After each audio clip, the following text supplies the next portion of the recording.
Hello and welcome back to the Traveling Milk Podcast. I'm Rosie Fry. I'm Alex Southard. And I'm Jameson Christopher Jones. Shit. It's never catching on. Jameson Jones is pretty good. It is pretty damn good. I think my mom would probably kill me if she found out that I was getting rid of Christopher as a name of mine. Why? Because she really likes that name. I think that might have been the only name of mine that she actually chose. Oh. Because it means Christ bearer. And apparently at one point in her life, my mom was religious. So, Oh. which you go figure with how I turned out. Jeez. God. Family is special. Yeah, family's great. So you've been really busy lately. Yes, I have. So busy that I can't really put words together. Yeah? You seem pretty tired. I am. Yesterday we just shot a Kickstarter video, which we all were a part of, for upcoming projects for Traveling Milk Productions and our buddies at Ripple Road Productions. And the shoot went really well. We have a really good video concept. So I'm hoping it turns out well. I just started editing it today, and our footage looks great. And it sounds really good, too, which is good because we were working in a sound room that isn't really a sound room. It was a sound room above a garage. It was awful. It was so bad. Yeah. Yes, there were loud noises inside a soundproof room. So, like, for every minute of footage that we have, there are 5 minutes of us waiting for people to be quiet. Which is ideal. Right, which means that I have to watch an hour and 21 minutes of footage to figure out what I want to put in the video. A video that's going to be 3 minutes long.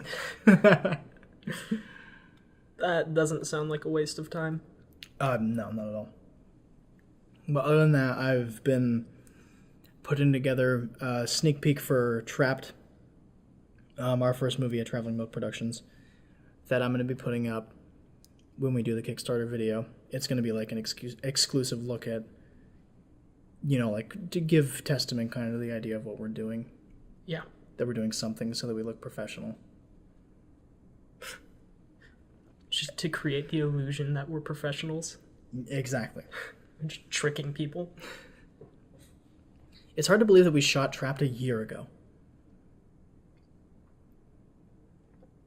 Yes. Like, we put the cast together and we're doing readings 1 year ago. Yeah, didn't we? I think we started shooting in February? Or March. February Somewhere or around March. there. Yeah. And it's almost finally done. Yeah. And even if it doesn't go to festivals, I'm just gonna burn 100 DVDs of it and just burn them in a bonfire for all the hours that I've sat there staring at that movie. Well, I was thinking we just walk around Hollywood and just throw them at people. Could do that.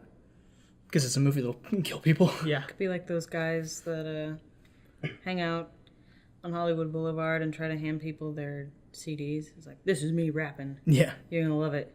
$5 now, please. And they stand around with the people who are dressed up as, like, Teletubbies and Captain America. And, like, the disturbing Buzz Lightyear that follows you for, like, a mile and a half trying to get you to pay him $10 for a picture you did not take. Can I just say, I actually have a legitimate fear of those people. They scare me. Yeah, me too. They're really scary people. And they'll pop, like, there's the Spider-Man who will actually pop out of nowhere right in front of you. He's giving me, like, well, not a legit heart attack, but... The thing is, you can't, like, antagonize them because that's how they make their living. So if you go and, like, make fun of them or take a picture and try to not pay them, they will follow you for a long time and, like, attack you because that's how they make their livelihood. So if you try and, like, you see people, like, take pictures of them and then they go and, like, attack those people to get them to pay money. I mean, it's scary to, like, you never really think about it, but that is their career. What's also scary are the little ones that, like, dress up as, like, Smurfs, like other little characters. I'm like, is that a child or is that a small person? What is that? Small person? You can't Little say dwarves. Little person, dwarf, midget. I was trying to be politically correct, but I fucked it up anyway, so. I think they prefer dwarf, don't they? I If think they're actually a dwarf. yeah, dwarfism is like an actual ailment. Yeah. As opposed to, like, calling them midgets. Yeah, which is just like a short person. It's just a very small person, but everything is proportional. Dwarfism and other things, or some things are larger than others. Hey. When I was a They're kid, awful. when I was a kid and I had never seen a midget before, I mean, like, I was 9 or 10 years old. The word association that I had with midget was maggot. Oh. And I mean, to be fair, I was a little kid. I had no idea what people were talking about. Like, my mom would be like, "Oh, he's a midget." Like, what the fuck is a midget? Is it like an offspring of a human? Like a little tiny person that like slithers A around? little maggot person? Yeah. That's terrible.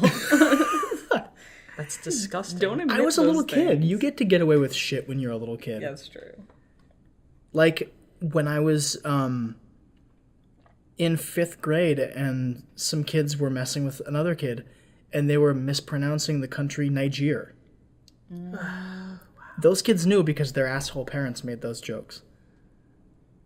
That's pretty bad. Yeah, and I'm not advocating for that being a funny joke at all. I'm just saying, like, kids take advantage of each other's stupidity all the time, and it's really messed up. Yeah. When I was in 3rd grade, my friend Josue taught me how to steal Yu-Gi-Oh cards. What? My friend Josue in 3rd grade taught me how to steal Yu-Gi-Oh cards from other kids.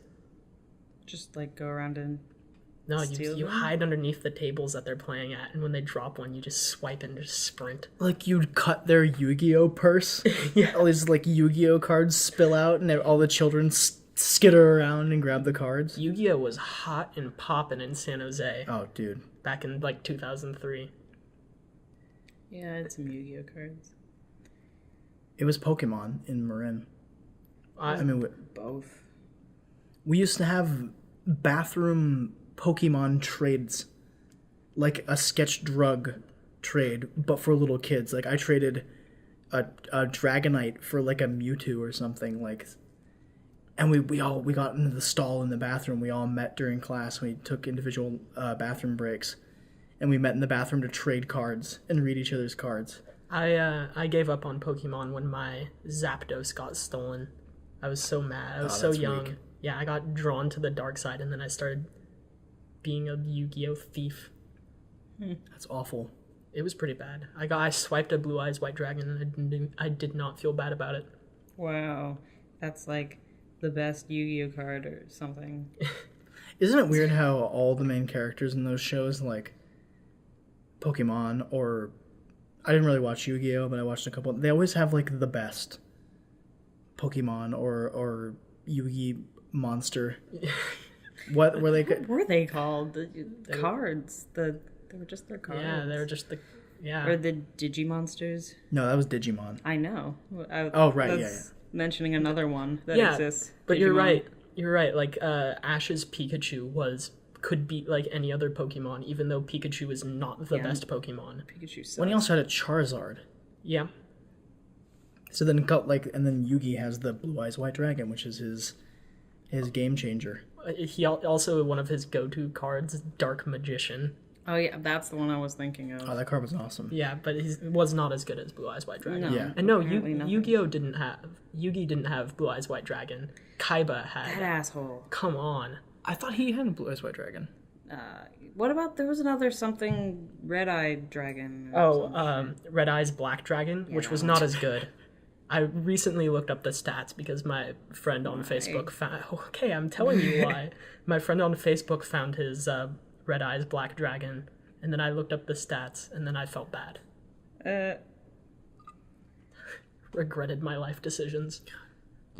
I still have friends who play Pokemon.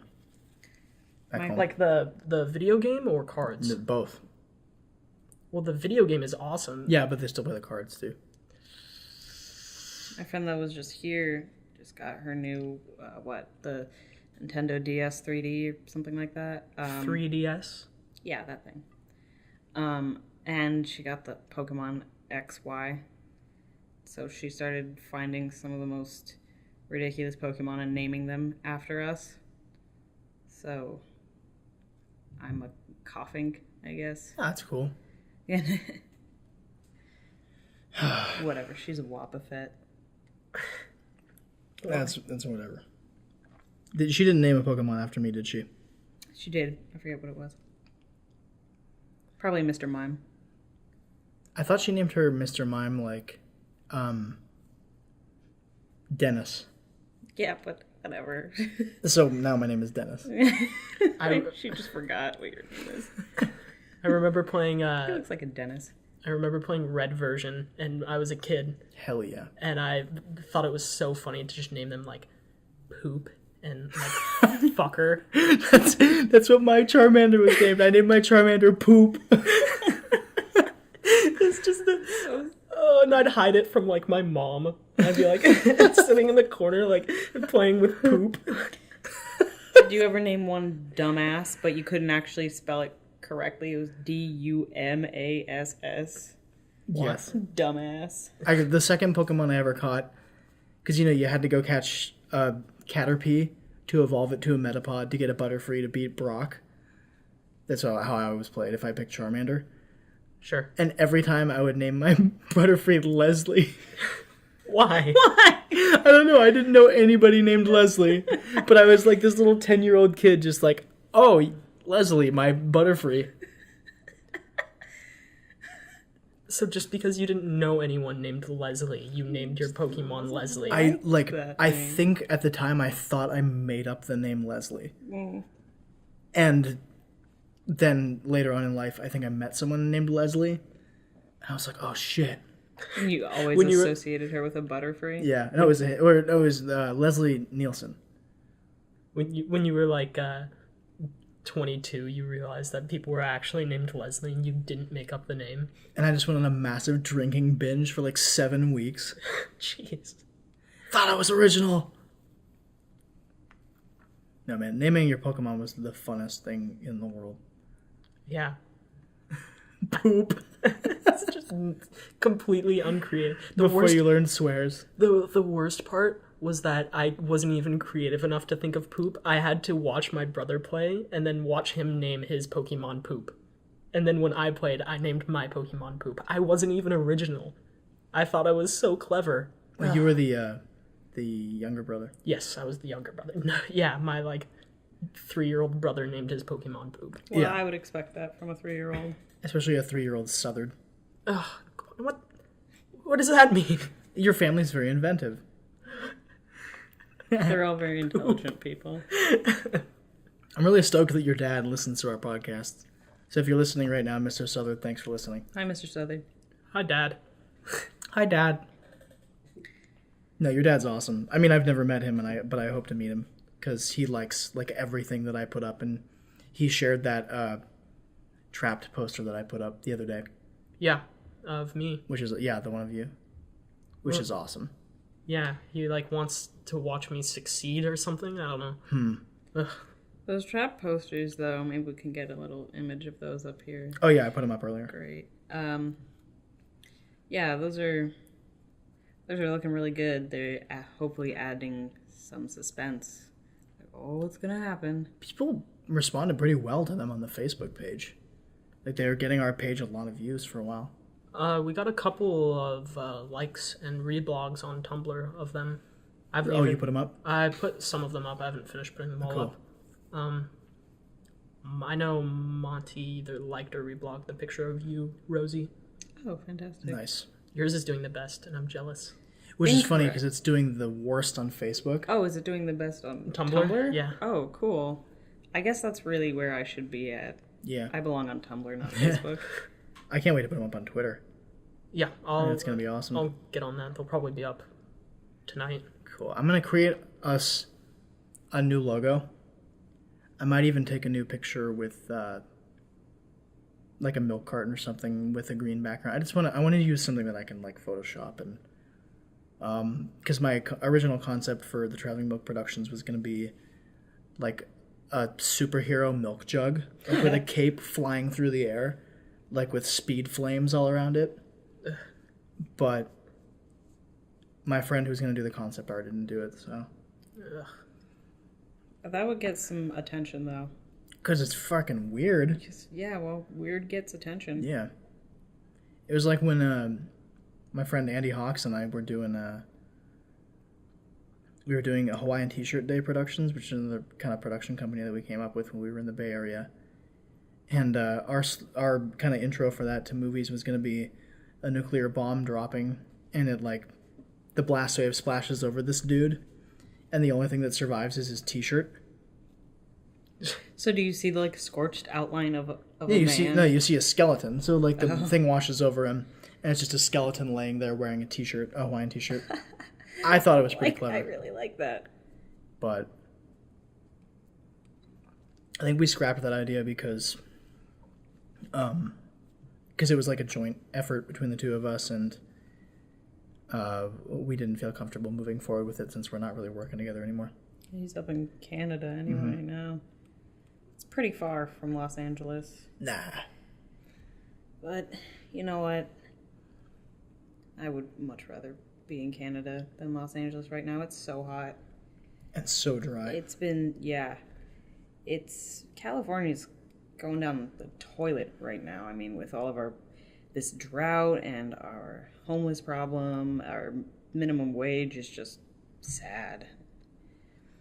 Well, you'd think that, like, the governor would do some damage control beyond declaring a state of emergency over water. Like, I feel like we could learn a lot from Utah's legislation that's getting passed on taking care of their homeless people. Yeah. Like that, I posted an article today on Facebook, which the title was literally just Utah is taking care of its homeless people. In the past 2 years, they've cut their homeless percentage by 78. Which is absolutely fantastic. Like, that is incredible. I didn't even know Utah had that, like, has a huge homeless problem. Yeah. They don't anymore if they did. Yeah. Well, yeah, like now they estimate by the year 2015 there will be no homeless people in Utah. Like I hate to say it this way, but if you want to be homeless somewhere, Utah's the place to go because you will get a home. Yeah. You'll have to work because they give you a job. And like a social worker. So it's like Russia. It's actually kind of like socialism. But a very, like, inarguably good socialism. Yeah. Yeah. Absolutely. Oh, homeless people, we gave them houses and jobs. Like, you can't complain about that. That's a good thing. Except meanwhile in California they're trying to pass a law that says you can't feed homeless people. And that doesn't mean like you can't go buy a homeless person a sandwich, which I'm sure you're not allowed to do, but all those organizations that go out and their mission is to give homeless people food, they can't do that anymore. Yeah. Well, they want it to be that they can't do that anymore. That is 10 types of fucked up. Yeah. I mean, in my opinion, that kind of legislation encroaches on our individual rights. Who in the government is to? We'll just go like because people love to talk about about me, especially in America. In America, who has the right in the government to say you cannot do this thing that is pretty much a good Samaritan action? If you want to talk about you can't go out and murder people. Clearly, there's a reason that's a law. Yeah. Really? But who the fuck cares if you want to go out and give a homeless dude a sandwich? Or if you want to set up a soup kitchen or set up the groceries. There's a lot of organizations where I used to live across the street from a church that would just give homeless people groceries every Wednesday. Every Wednesday, like 10 o'clock in the morning, homeless people would line up. They get a bag of groceries. Yep, there are tons of churches that just make hundreds of sandwiches and then just go out and hand them out. And I think that's great because we have churches like the Westboro Baptist Church that's just doing awful things. So that's not a church. Yeah. It's like that's not a fucking church.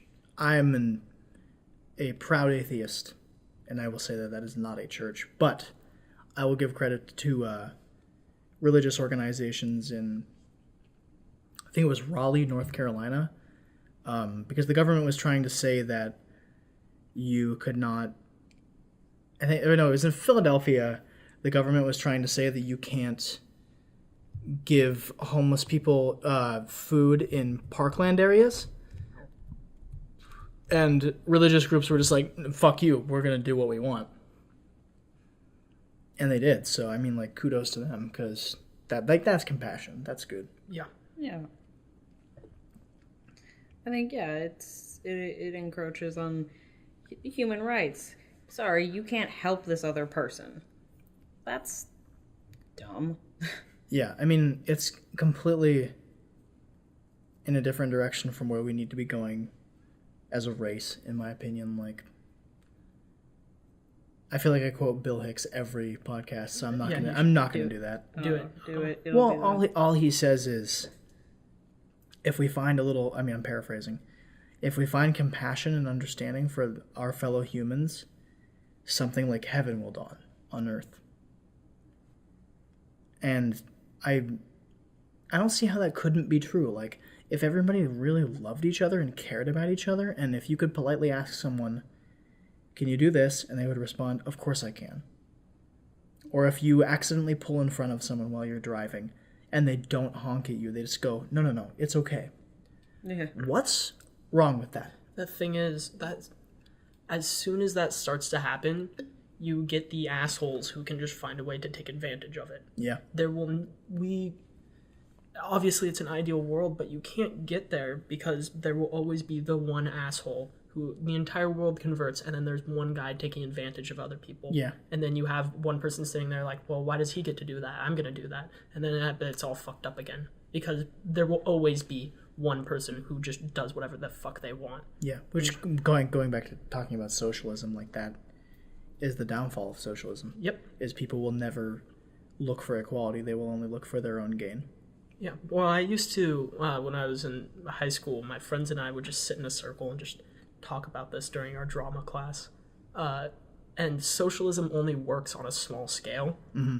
Like, if you set up just small villages throughout the U.S., and they were all socialist, everything would work out. But as soon as you try and make the entire country socialist and try and work together, things get fucked up. Well, what's funny is that people think socialism and communism are the same thing. And after the Cold War, people thought, I need to be afraid of communism. And then the government started labeling socialism as communism, which is interesting because a lot of the European Union is socialist. Oh, and they're I believe. They're doing pretty great. Yeah, their euro is doing fantastic, but no, I just love when people try to badmouth Obama, and he's not my favorite person, but I also can't say he can be blamed for everything that's wrong with this country.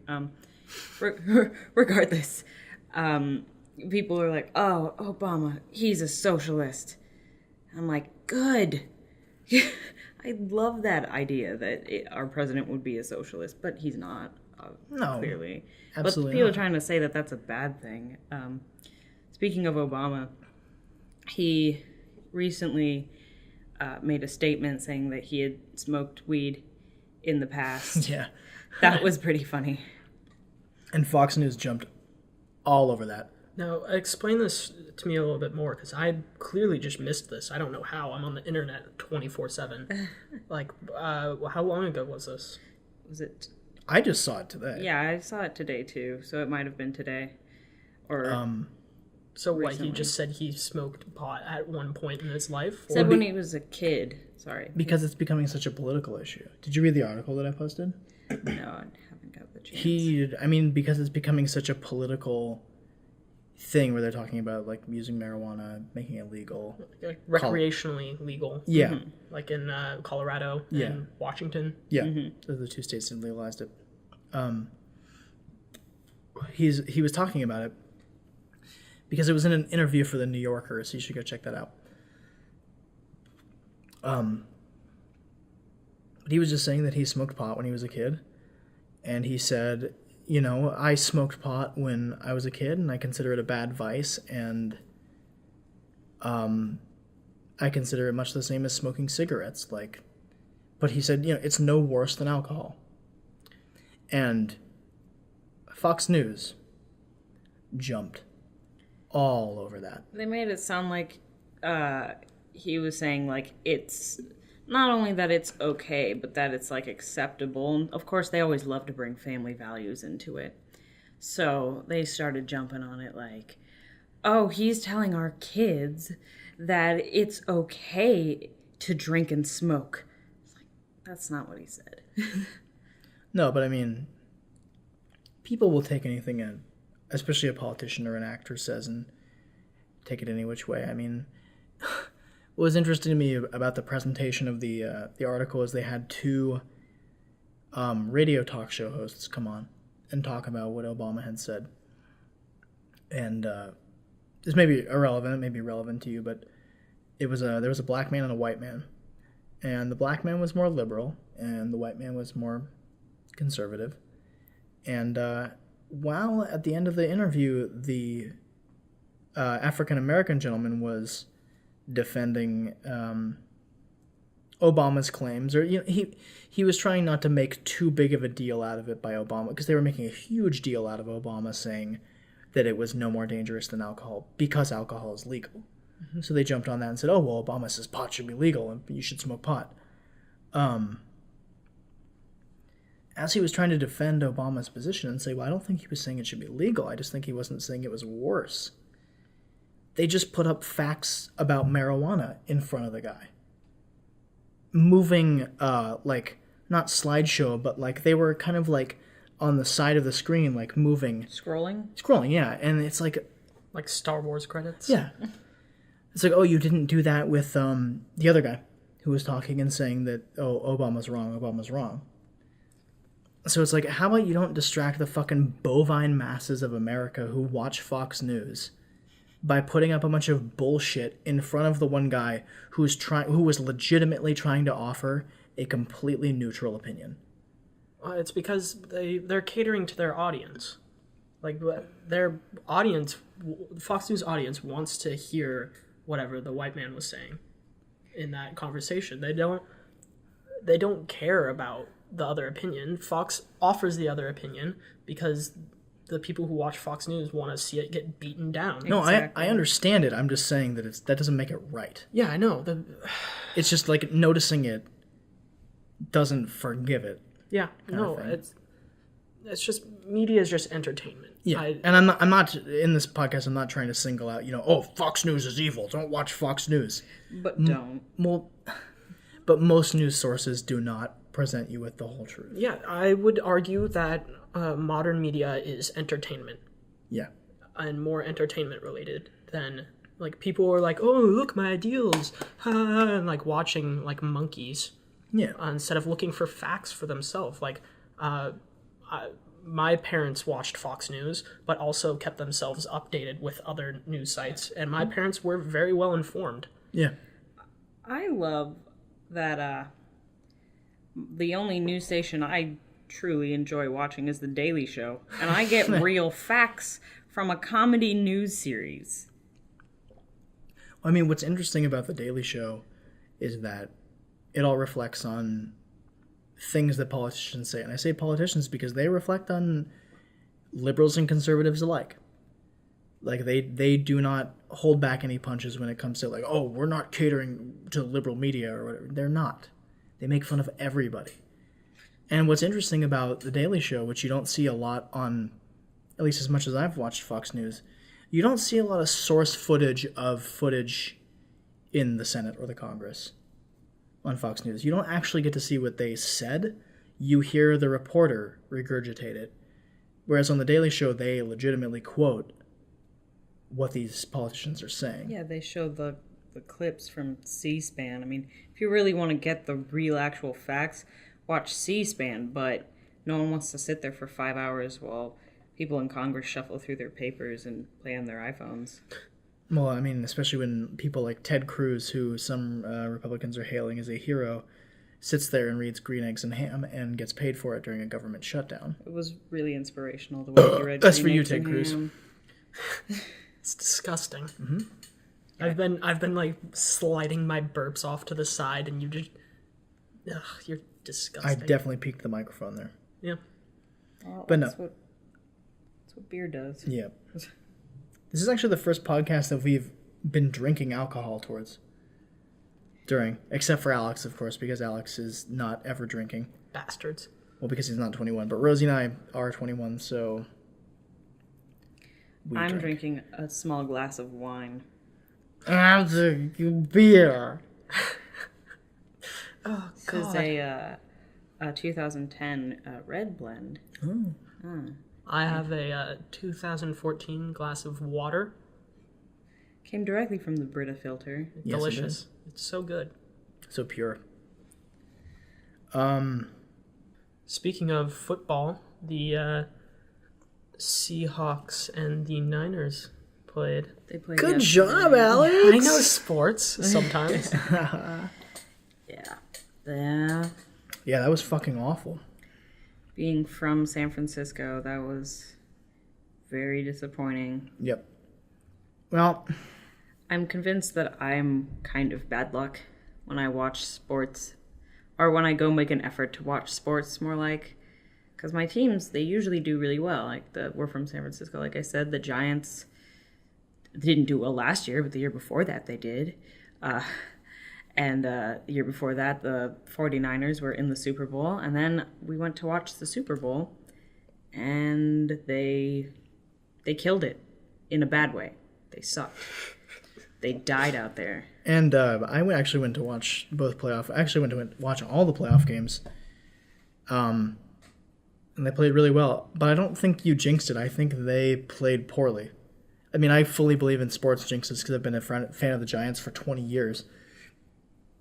But I was very cocky because I went to the first game of the 2010 World Series, and they won, and it was the best game of my life.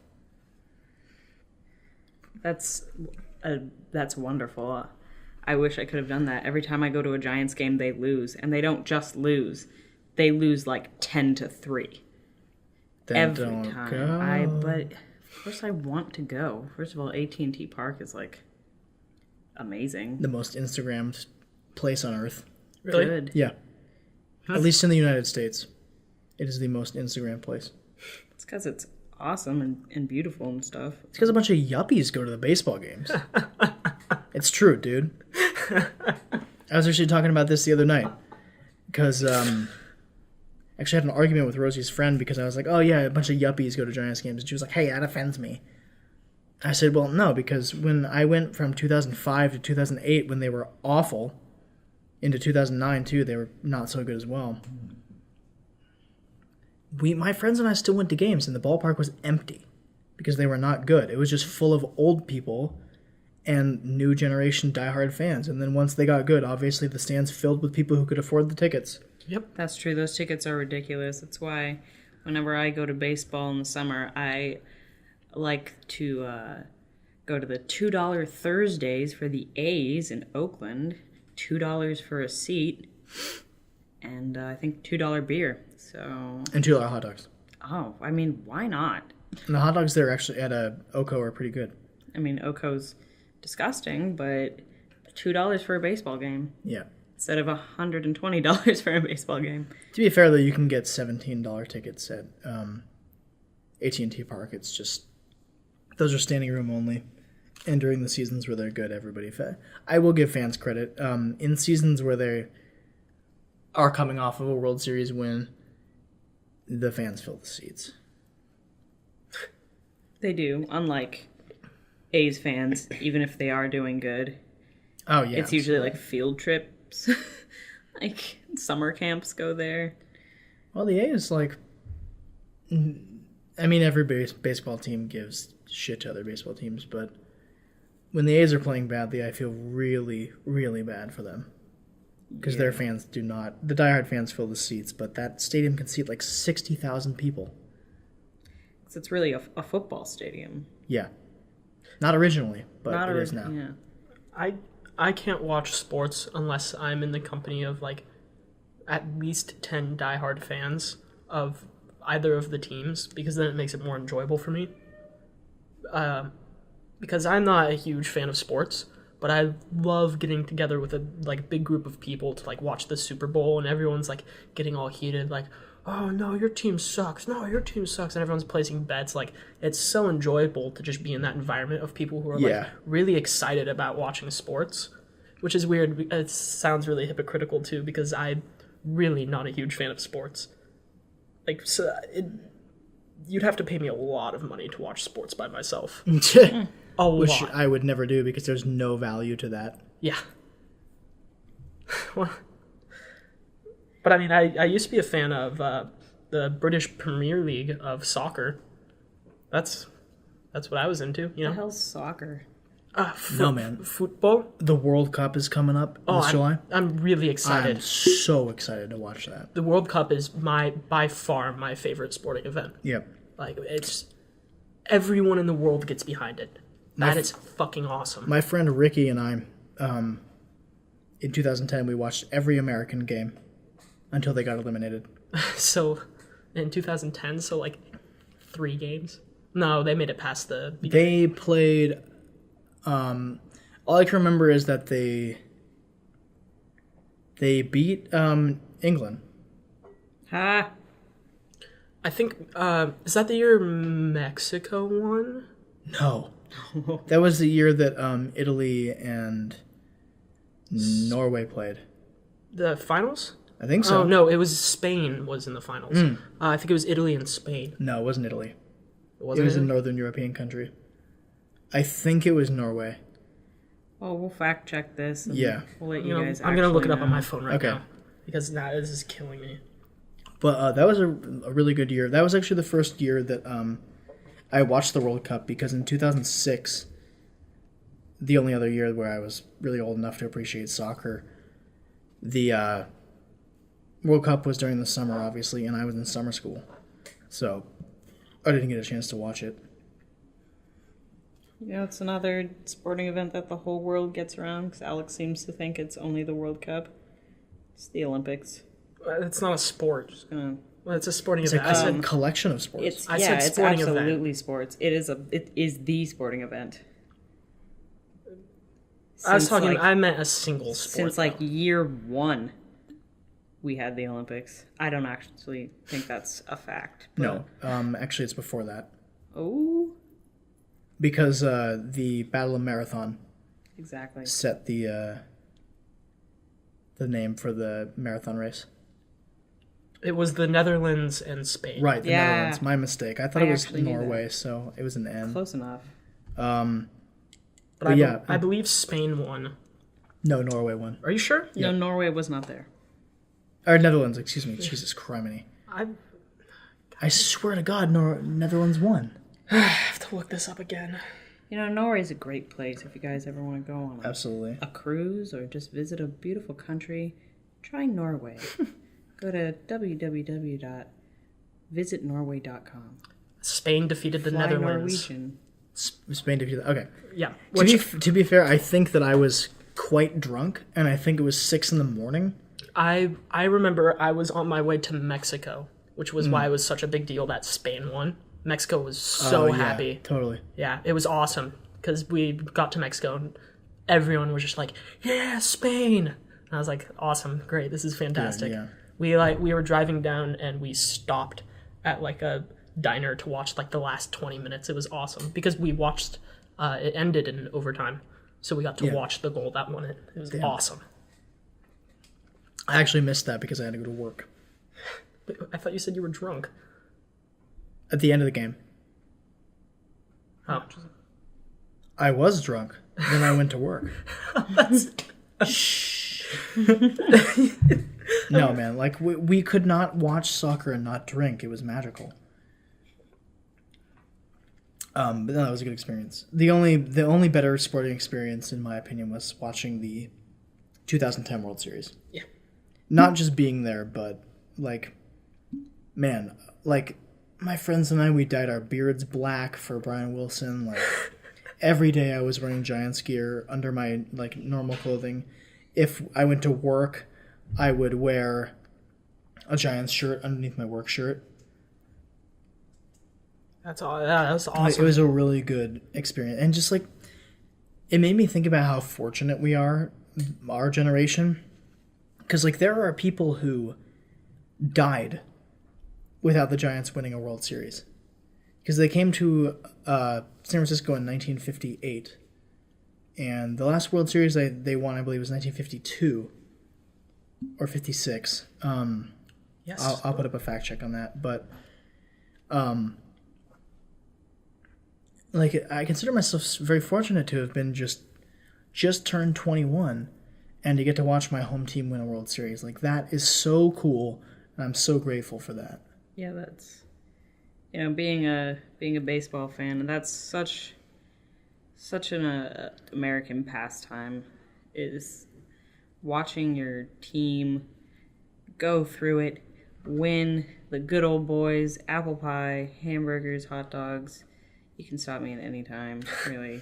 Yeah, I'm hoping... Baseball, popcorn, peanuts. There was one time where I went to a Giants game and I spent $400. Oh my god!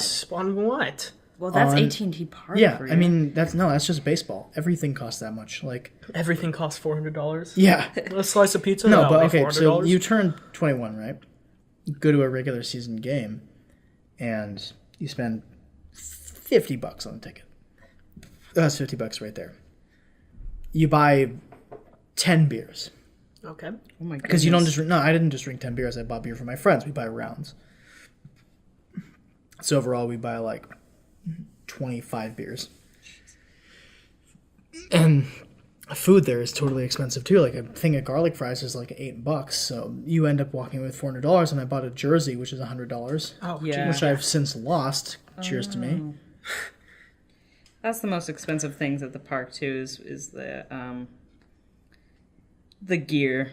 Yeah. And it's sad because every time I go, I'm like, I want to buy gear. I want to buy a jacket or a jersey or a hat.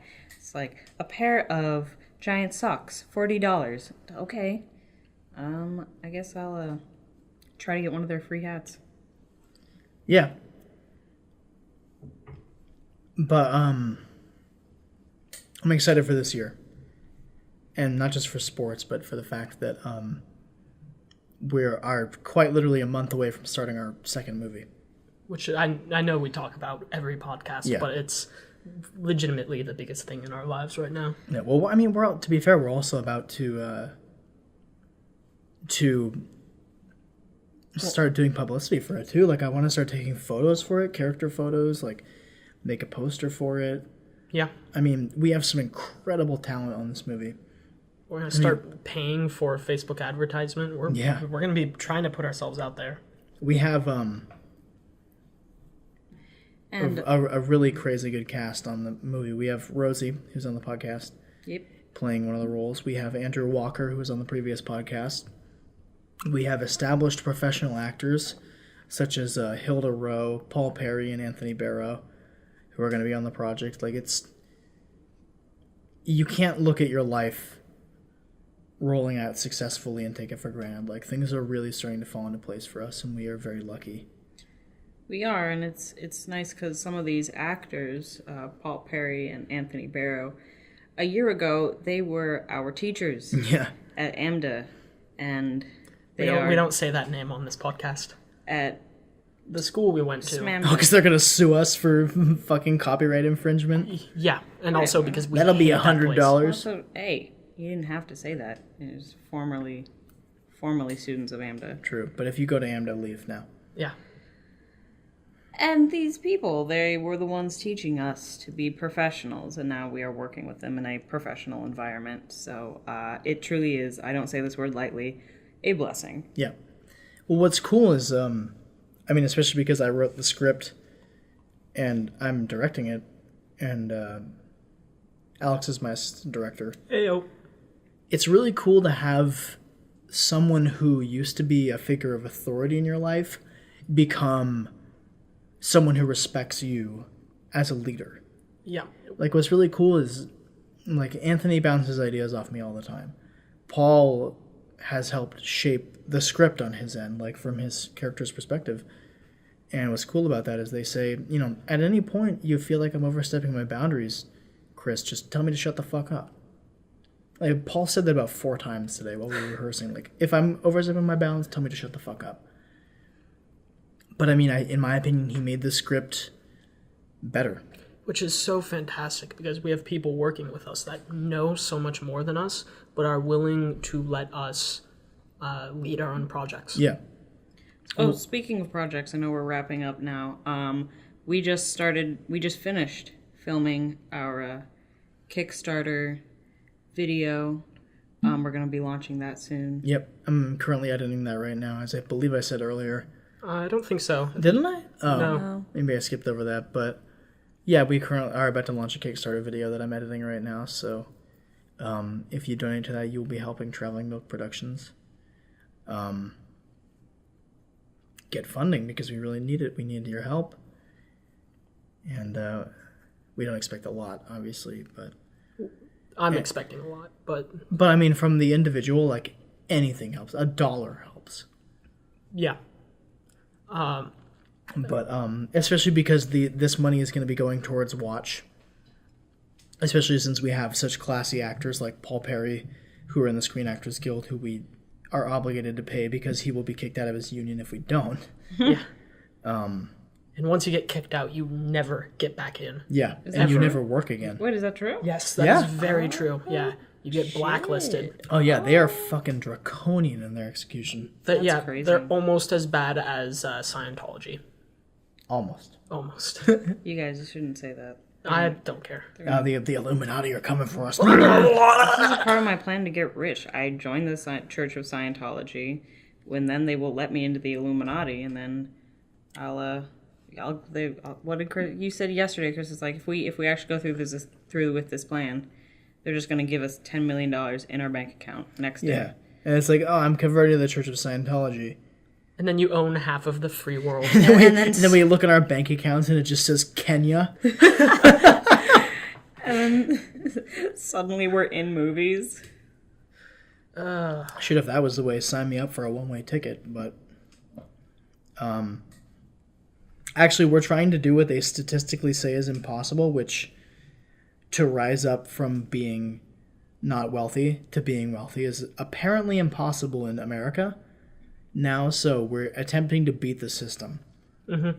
Good. Oh, you should read a blog posting that Patrick Rothfuss, the writer of The Name of the Wind, posted on his Facebook about why he gives to charities. It's awesome. I read like the first half of it, but it's... Which we're going to be doing when we make money too. Yeah. He had a very good analogy. If you have a slice of cake, you eat the slice of cake. If you have a second slice of cake and you have a friend who doesn't have one, maybe you eat both of them, because every once in a while you need 2 slices of cake. But if you have an entire cake and you eat it all for yourself and keep trying to get more cakes for yourself, that makes you a bastard. Which I believe is verbatim what he said.